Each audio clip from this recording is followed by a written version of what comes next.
네, 현재 시장을 주도하고 있는 주요 뉴스를 중심으로 섹터별 투자 전략 그리고 분석까지 진행해 봅니다. 이지환의 크로스 체크 시작합니다. IS 이지환 대표 나오셨습니다. 안녕하십니까? 안녕하세요. 네, 안녕하십니까? 일단 이번 주 투자 전략을 준비하는 기간에서 가장 좀 중요한 포인트 중에 하나가 CPI고요. 그리고 또 FOMC까지 발표가 됩니다. 사실 뭐 종목별로 투자하시는 분들은 크게 신경 쓰지 않으실 수도 있겠지만 그래도 매크로 중에서도 이 정도는 또 중요하기 때문에 이 부분을 아마 많은 분들이 좀 고민을 하고 계실 것 같은데 물가 전망과 FOMC 전망까지 한번 연결해서 좀 부탁드려도 될까요? 일단 이제 물가 지표가 사실은 금리 인상 종단 기대감이 나온 이후에 증시의 영향력은 많이 떨어졌습니다. 예전보다는 민감도는 많이 떨어졌는데 하지만 최근에 호주와 캐나다가 금리 인상을 중단했다가 다시 인상을 하면서 금리 인상에 대한 부담감이 조금 커졌고 지난번에 이제 직전에 PCE 지표가 조금 노이즈가 있었기 때문에 조금 물가에 대한 우려감이 조금 있습니다. CPI 지표가 이제 지난번까지의 상황을 좀 본다면 서비스 관련된 있는 지표들이 여전히 이제 고공행진을 하는 가운데 주택 관련된 지표들이 과연 이제 조금 떨어질 것인가라는 부분이 이번 6월 FOMC에서 좀 관전 포인트가 됩니다. 하지만 이제 이러한 그 여러 가지 노이즈에도 불구하고 연준 부의장의 스킵 표현과 함께 결국은 FOMC에서 일단 금리 인상을 중단한다기보다는 스탑 앤 홀드의 개념으로 일단은 멈췄다가 이후에 지표를 보고 호주나 캐나다처럼 추가 대응을 하는 방향으로 잡을 가능성이 크다라는 관점이 나오기 때문에 아마도 금리 인상은 이번에 동결될 가능성이 상당히 있습니다. 또 한 가지는 최근에 물가 지표 중에서 고용과 관련된 부분 여러 가지 타이트한 지표들이 나오는데 물가를 크게 압박할 만한 부분들이 고용 지표의 타이트함이다라고 본다면 최근에 가장 크게 영향을 줄 수 있는 시간당 평균 임금 상승률을 본다면 완만하게 계속해서 하락하고 있기 때문에 실제로 지표가 타이트함에 비하면 물가에 미친 영향도가 그렇게 크지 않다. 라는 관점이 아마 이번에 FOMC에 가장 크게 영향이 좀 줄 것 같습니다. 그러니까 이런 부분들을 좀 본다면 지금 당장은 노이즈가 나올 수 있지만 일단 동결 이후의 상황을 살펴보는 스탑 앤 홀드로 넘어갈 가능성이 크기 때문에 물가와 관련된 부분이 작년처럼 민감하게 증시를 크게 좌지우지하지는 않을 것이다 라고 예측을 하고 있습니다. 이런 그 부분들을 그래도 우리 투자자분들이나 지금 시장에 많이 좀 녹아있는 경향이 없지 않아 있잖아요. 사실 6월에 동결한다는 걸 거의 많은 분들이 컨센서스로 가져가고 계신데 그렇게 된다면 동결한다고 해서 막 시장이 크게 환호하거나 그러진 않겠죠? 일단 이제 우리가 좀 전에 말씀드린 것처럼 작년처럼 CPI, PPI 혹은 PCE 지표가 발표된다고 해서 노이즈가 있다 해서 주가가 급락하지도 않았고요. 예상보다 좋게 나왔다고 해서 또 주가가 급등하지도 않았습니다. 이런 걸 본다면 지금은 물가와 관련된 지표가 증시에 미치는 모멘텀보다는 실제 경기에 대한 정도, 고용에 대한 부분 이런 부분들이 오히려 증시에 영향력이 크기 때문에 우리가 지표를 바라보는 시각을 작년과는 좀 달리 가져갈 필요가 있고 그렇게 본다면 물가 관련된 지표에 작년만큼 너무 민감하게 반응할 필요는 없다. 이렇게 말씀을 드리겠습니다. 알겠습니다. 혹시나 매크로 변수에 대해서 최근에 좀 관심도가 많이 떨어지기도 했고요. 그 이유가 다 있겠죠. 시장에 대한 영향력이 많이 좀 떨어져 있는 그런 구간입니다. 하지만 그래도 꽤 중요한 포인트들이기 때문에 꼭 잘 챙겨 보셔야 될 것 같기는 합니다. 자, 그리고 이제 종목별로 섹터별로 좀 들어가서 FOMC 빼고 얘기하면 테슬라 얘기를 안 할 수가 없습니다. 11거래일 연속 상승하면서 연초 대비해서 100% 상승률을 기록하고 있는 모습인데요. 어떻게 보십니까? 일단 이제 테슬라가 호재가 겹쳐서 나오는 좀 모습이 지금 발생되고 있죠.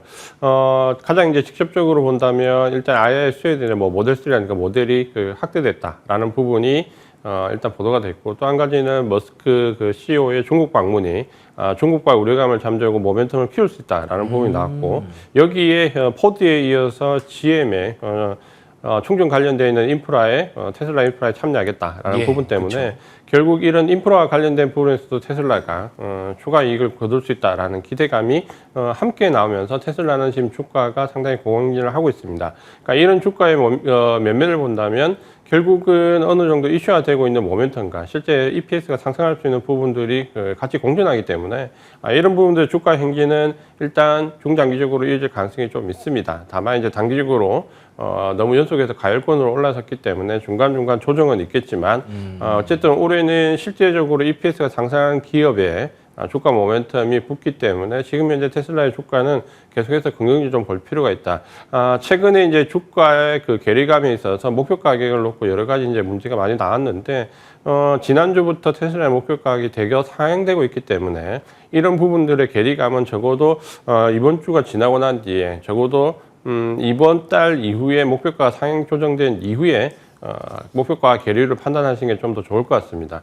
그렇게 본다면 지금 현재 과열권에서 테슬라를 추격해서 매수하는 것은 조금 어렵겠지만 보유하고 계신 분들이라면 분할 익절 관점으로 조금씩 익절을 해가면서 조금 더 긴 호흡으로 보실 필요가 있고, 아마 그 IRA 법안에 관련된 부분에서 수혜가 적어도 어느 정도 수혜가 찍게 되는지 부분에 대한 부분이 나오는 적어도 3분기 정도까지는 계속해서 공황행진 할 가능성이 좀 높습니다. 그러니까 이 부분을 참고해서 수익을 극대화한 방향으로 볼 필요가 있다. 이렇게 말씀을 드리겠습니다. 알겠습니다. 호재가 굉장히 많다는 것을 말씀해 주셨는데 그 안에서도 역시 핵심이 되는 포인트는 IRA 수혜였네요. 그 부분이 이제 숫자로 돌아 나올 때까지는 계속 좀 주의 깊게 확인해야 될 포인트일 것 같고요.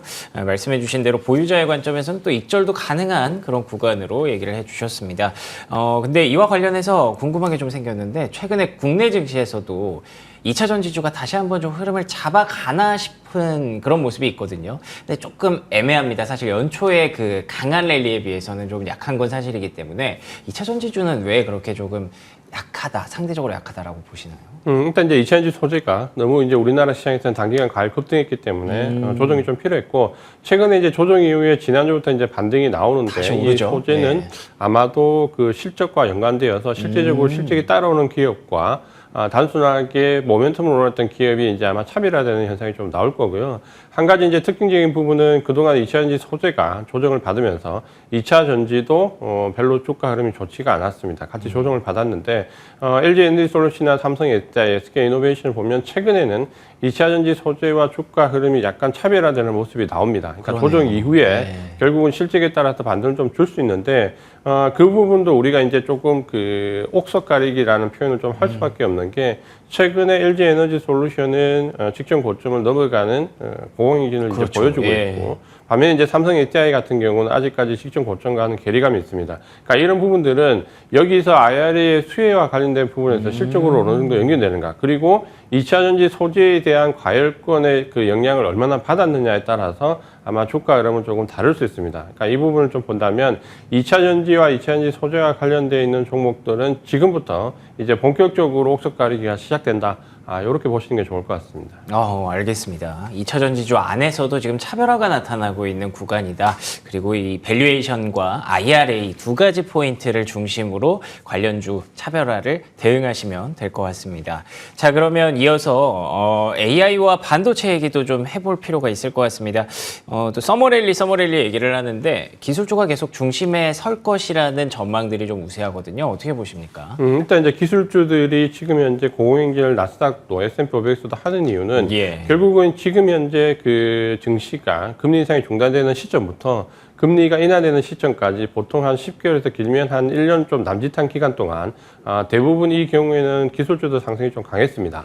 이유는 경기 확장 랠리가 아니기 때문에 결국은 실제적으로 EPS가 상승하는 섹터, 기업 쪽으로 시장의 포커스가 맞춰지다 보니까 특정 섹터만 오르게 되는데, 이 경우에 거의 5번 정도의 이런 상황에서 4번 정도가 기술주가 상승을 주도를 했습니다. 그러니까 이런 정도를 본다면 기술주 상승 좀 이어질 수 있는데, 이 가장 큰 이유는 그 S&P의 지금 현재 12개월 선행 EPS 그 상승률을 좀 본다면 지금 빅테크 기업들과 S&P 전체가 완전히 차별화되는 모습을 좀 보여주고 있습니다. 잠깐 그 그래프를 보면 S&P 500에서 빅테크와 관련되어 있는 기업들은 지금 보시는 것처럼 1월 달 이후에 EPS가 거의 급진작할 만큼 상승을 하고 있고요. 그러네요. 반면에 이걸 제외한 나머지 S&P 500 기업들은 오히려 EPS가 하락하고 있습니다. 그러네요. 근데 그 옆에 이제 그래프를 보시면 이런 현상은 하반기에 갈수록 오히려 더 커지는 모습이 나오기 때문에 하반기에도 이런 현상은 좀 이어질 수 있다라는 관점으로 보셔야 되고, 다만 이제 중간중간 가열이 들어올 때마다 쉬어가는 모습은 나오겠지만 이런 빅테크 기업들의 상승이 시장을 주도할 수밖에 없는 상황이라는 걸 인지하는 게 중요할 것 같고요. 그 가운데서도 역시 이제 AI 반도체는 EPS 상승률이 가장 크게 적용이 됩니다. 엔비디아가 이번에 실적 발표 이후에 물론 실적이 예상보다 좋기도 했지만 그것보다는 실적 가이던스 상향에 시장이 포커스를 맞췄거든요. 그런 부분을 본다면 지금은 AI 반도체가 일부는 테마로 이제 오르는 그 중소형 종목들도 있지만 우리가 주목하고 있는 대형 종목, 엔비디아를 비롯해서 하이닉스나 TSMC, 삼성전자는 이런 실적 EPS 상향이 반영되면서 주가가 중간중간 쉬어갈 수는 있겠지만 일단 올해 증시를 계속 주도할 가능성이 있다.